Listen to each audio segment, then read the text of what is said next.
আসসালামু আলাইকুম all, welcome to find royal.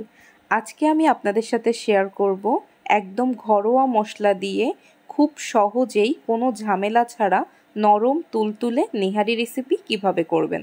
তো চলুন দেরি না করে মূল ভিডিওতে চলে যাই।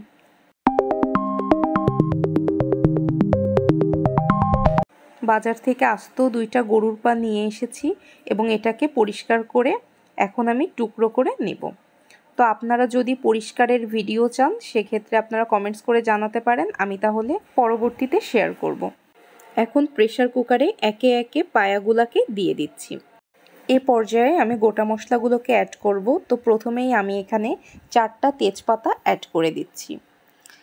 এখানে আমি 4টা এলাচ, একটা স্টার এবং একটা বড় এলাচ নিয়েছি। স্টার অথবা বড় এলাচ বা সবুজ এলাচ যেটাই বলি, এটা যদি না থাকে তো আপনারা এটা না অ্যাড করলেও চলবে, এটা অপশনাল। তো এই ক্ষেত্রে আমি কয়েক টুকরা দারুচিনি অ্যাড করে দিচ্ছি। এবার গোলমরিচ অ্যাড করে দিচ্ছি। আপনাদের কাছে কাবাব চিনি থাকলে আপনারা কিন্তু গোলমরিচের সাথে কাবাব চিনিটাও অ্যাড করতে পারেন। তো এখানে আমি 2 টেবিল স্পুনের মতো আদা বাটা অ্যাড করে দিচ্ছি। স্বাদ মতো লবণ অ্যাড করবেন। আদা অবশ্যই দিবেন, আদা দিলে 2টা কাজ হবে। একটা হচ্ছে পায়ার যে কাঁচা গন্ধ থাকে, গন্ধটা রিমুভ হবে এবং দ্রুত সিদ্ধ হতে সাহায্য করবে। তো এই পর্যায়ে আমি এখানে পানি অ্যাড করে দিচ্ছি। পানির পরিমাণটা আপনারা ঠিক এরকম দিবেন যাতে নেহারিগুলো ডুবে যায়, আবার অতিরিক্ত বেশিও দিবেন না, সেক্ষেত্রে প্রেসার কুকারের যে সিটি বেয়ে কিন্তু অনেক সময় পানি পড়ে। এখানে আমরা কোনো ধরনের গুঁড়া মশলা অথবা তেল কিন্তু ব্যবহার করিনি। এটি ব্যবহার করলে সিদ্ধ হতে আপনাদের আরও বেশি সময় লাগবে। গোলমরিচ, স্টার, দারুচিনি এবং এলাচ দিয়ে টেলে নিব। এরপরে আমরা 2 টেবিল স্পুনের মতো জিরা অ্যাড করব। জিরাটা একটু দেরিতে অ্যাড করছি কারণ জিরা খুব দ্রুত পুড়ে যায়। ভালো করে টালা হয়ে গেলে এটা আমরা গুঁড়ো করে রেখে দেব। আর এই গুঁড়োটা কখন ব্যবহার করবেন সেটা পুরো ভিডিও দেখতে থাকলেই জেনে যাবেন। ফুল আধা ঘন্টা ধরে আমরা নিহারিটাকে কুক করেছি। তো এখানে হচ্ছে কতগুলো সিটি দিয়েছে সেটা কোনো বিষয় না, এক একটা প্রেসার কুকারের এক এক রকম সিস্টেম। আপনারা একটু লক্ষ্য করেন যে পর্যায়ে এসে কি পরিমাণ সফট হয়েছে। এখন আমরা নিহারিটাকে প্রেসার কুকার থেকে তুলে একটা বোলে রাখবো। আর প্লিজ আপনাদের কাছে একটা আর্নেস্ট রিকোয়েস্ট, আমার চ্যানেলটিকে সাবস্ক্রাইব করবেন এবং আমার ফেসবুক পেজটিকে ফলো করে দিবেন। সেক্ষেত্রে আরও আপনারা এরকম নতুন নতুন ভিডিও পাবেন। এখন আমরা সেই প্রেসার কুকারেই পর্যাপ্ত পরিমাণে সয়াবিন তেল অ্যাড করে দিচ্ছি।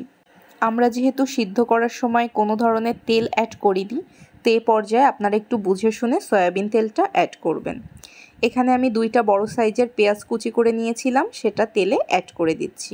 2টা মিডিয়াম সাইজের রসুন কুচি করে নিয়েছি। আপনারা চাইলে এখানে পেঁয়াজ রসুন পেস্টও ইউজ করতে পারেন। তো এই পর্যায়ে আমি পেঁয়াজ রসুনকে একটু তেলের সাথে ভালো করে মিশিয়ে নিচ্ছি। এখন নাড়তে নাড়তে পেঁয়াজ রসুনটা একটু নরম হওয়া পর্যন্ত অপেক্ষা করব। এ পর্যায়ে আমার মনে হচ্ছিল যে তেলের পরিমাণটা একটু কম হয়ে গিয়েছে, তো সেই জন্য আমি এখানে তেলটা অ্যাড করে নিয়েছি। তো আপনাদেরকে একটু দেখিয়ে দিলাম, আমার কিন্তু পেঁয়াজ রসুনটা অলরেডি নরম হওয়া শুরু করেছে। এ পর্যায়ে আমি এখানে নেহারির ঝোল যেটা ছিল সেটা অ্যাড করছি, কারণ এই পর্যায়ে গুঁড়ো মশলা অ্যাড করব, তো ঝোল না থাকলে পুড়ে যাওয়ার সম্ভাবনা থাকে। এই পর্যায়ে আগে থেকে জিরা প্লাস গরম মশলা আমরা যে গুঁড়ো করে রেখেছিলাম সেই গুঁড়োটাকে এখন আমরা অ্যাড করে দিচ্ছি। এখন আমি 2 টেবিল স্পুনের মতো লাল মরিচের গুঁড়া অ্যাড করে দিব। আপনারা মেইনলি ঝালটা যেরকম খান তার উপর ডিপেন্ড করেই ঝালটা অ্যাড করবেন। তো এখানে আমি 2 টেবিল স্পুনের মতো হলুদের গুঁড়া অ্যাড করে দিচ্ছি। এ পর্যায়ে স্বাদ মতো লবণ অ্যাড করে দিচ্ছি। লবণ অ্যাড করার আগে অবশ্যই আপনারা কিন্তু নিহারির যে ঝোল ওইখানে একটু টেস্ট করে নেবেন। এখন আমি 2টা আস্ত কাঁচামরিচকে একটু মাঝখান দিয়ে ভেঙে অ্যাড করে দিব, এতে আপনাদের ফ্লেভারটা ভালো আসবে। এখন আমরা মশলাটাকে খুব ভালোভাবে কষিয়ে নিব। একটু নেড়ে ভালো করে দেখবেন যাতে মশলাটি পুড়ে না যায়। মশলাটি যখন এই পর্যায়ে আসবে তখন আপনারা আগে থেকে রান্না করা যেই নিহারিটা ছিল সেটা একে একে অ্যাড করে দিবেন। তো দেখুন আমাদের নেহারি কিন্তু খুব ভালোভাবে সিদ্ধ হয়েছে এবং সফট হয়েছে। তো এজন্য এই পর্যায়ে এসে খুব বেশি রান্না করা লাগবে না। এখন আমরা খুব আলতোভাবে নেহারিটাকে কষিয়ে নিব এবং কষাতে কষাতে এর মধ্যেই আমরা আমাদের বাকি যেই ঝোলটা ছিল সেই ঝোলটা এখন অ্যাড করে দিব। তো দেখতেই পাচ্ছেন আমার কিন্তু অ্যাড করা হয়ে গিয়েছে। তো ঝোলটা এখন খুব ভালোভাবে নেহারির সাথে মিশিয়ে দিব এবং এ পর্যায়ে কিন্তু আপনারা আর একবার লবণটা টেস্ট করে নিতে পারেন। এখানে লবণ কম হলে আপনারা আবার লবণ অ্যাড করার সুযোগ থাকবে। আমার যেহেতু লবণটা ঠিক ছিল এজন্য আমি আর কোনো ধরনের লবণ অ্যাড করিনি। তো এখন ঝোলটা দেওয়ার পরে আমি এখানে 10 মিনিটের মতো জাল করে নেব এবং জাল করা হয়ে গেলে আমি এখান থেকে কিছুটা ঝোলের অংশ তুলে নিব, কারণ এখানে ঝোলের থিকনেস বাড়ানোটা জরুরি। তো এই পর্যায়ে দেখতেই পাচ্ছেন আমি কিন্তু ঝোলটাকে তুলে নিচ্ছি একটা বলে। তবে যারা ঝোলের থিকনেসটা বাড়াতে চান না, এই পর্যায়ে রাখতে চান, তারা কিন্তু আমার এই স্টেপটা ফলো না করলেও পারবেন। তো এখানে আমি হাফ কাপের মতো আটা এই ঝোলের সাথে অ্যাড করে খুব ভালোভাবে মিশিয়ে নিচ্ছি।